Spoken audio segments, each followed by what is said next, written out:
அன்புள்ள மேச ராசி அன்பர்களே வணக்கம். இந்த வார ராசி பலன்.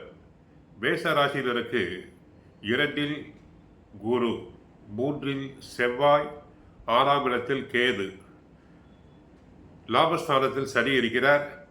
விரய ராசியில் சூரியன், புதன், சுக்கிரன், ராகு இணைந்து உள்ளனர். ராசியாதிபதி செவ்வாய் 3இல் சஞ்சரிப்பதாலும் 2இல் குரு, லாபஸ்தானத்தில் சனி சஞ்சரிப்பதாலும் சகல சௌபாகியத்தை அடைவீர்கள். மனதில் என்ன நினைக்கிறீர்களோ அதனை தாங்கள் செயல்படுத்தலாம்.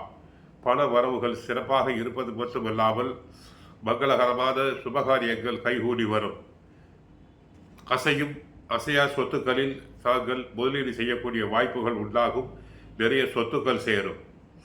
கணவன் மனைவி இடையே ஒற்றுமை மிகவும் சிறப்பாக இருக்கும். சுக்கிரன் விரயத்தில் இருப்பதால் சற்று ஆடம்பர செலவுகளை குறைத்துக் கொள்ளுங்கள். அனாவசியமாக செலவு செய்ய வேண்டாம். தொழில் வளர்ச்சிக்காக நவீன கருவிகளை வாங்குவீர். தொழிலில் சக பார்ட்னர்ஸுடன் ஒத்துழைப்பு உண்டு. சக ஊழியர்கள் தங்களுக்கு ஒத்துழைப்பர். வெளியூர் பயணங்கள் அமையும். அதன் மூலமாக லாபங்கள் தங்களுக்கு உண்டாகும். மாணவர்கள் படிப்பில் சிறப்பாக விளங்குவர். போட்டித் தேர்வுகளில் வெற்றி பெறுவர். சிலர் உயர் படிப்புக்காக அயல்நாடு, அயல் மாநிலம் சென்று வரலாம்.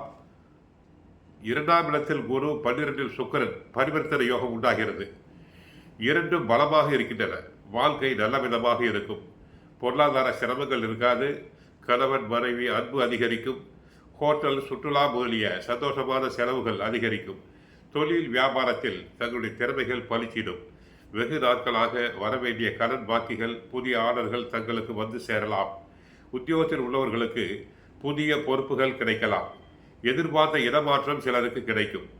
காரியங்கள் வெற்றி உண்டாகும். அரசாங்க தேர்வுகளில் தாராளமாக வெற்றி பெற்று அரசு உத்தியோகம் கிடைக்கும். புது வாகனம், வீடு போன்றவற்றை வாங்கலாம். எதை செய்தாலும் சற்று கவனம் வேண்டும். காரணம், பாவகரகம் ராகு விரயத்தில் இருக்கிறார். வீண் செலவுகளை குறைத்துக் கொள்ளுங்கள். உங்களை அறியாமலேயே அதிக செலவுகள் செய்துவிட்டு பின்பு தாங்கள் வருத்தப்படுவீர்கள். சகோதர உறவுகள் சில நேரங்களில் மனக்கசப்பை தரலாம். கவனம் தேவை. முருகனை வழிபடுங்கள். கந்த சஷ்டி பாராயணம் செய்யுங்கள். வாழ்க வளமுடன். மங்களம் உண்டாகட்டும்.